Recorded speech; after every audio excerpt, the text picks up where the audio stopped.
Back to the big story of the morning. Some good news to share. Cara the python has been found. We're told she was actually pulled from the wall at the Mall of Louisiana around 4 this morning. The world watching, waiting, and wanting to know how she's doing. Callie Hubbard actually live this morning with how she was found and how she is now. Hey, Callie. Yeah, that's right. Good morning, Matt. Cara is found alive, safe and well. Great news to wake up this morning. I'm here with Joe. He's actually the one that found Cara. Joe, kind of tell us what you do and how you found her.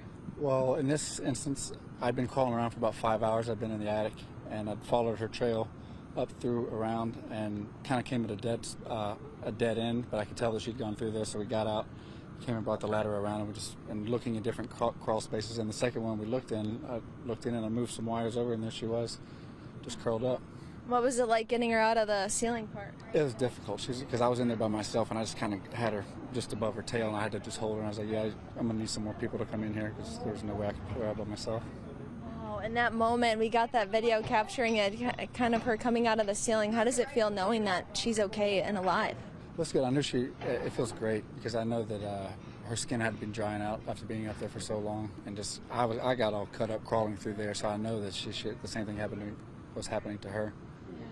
And they just took her in the LSU School of Veterinary Medicine this morning, so we're kind of waiting for her as she comes out. I guess, what is the biggest thing that you could take away from seeing an experience like this? It was nice to see everybody working together, because I definitely can't take all the credit, because the entire time I was there, I wasn't the only one just covered in sweat and covered in sawdust. I mean, not sawdust, but sheetrock and everything. And everybody's pulling fiberglass out of their arms. So it was a good team effort, and everybody was working really hard. Yeah, well, thanks so much, Joe. I mean, a nationwide effort. Cara had her own fake Twitter and Facebook pages, so a lot of people following along with this story. But for now, we're going to send it back over to you in the studio.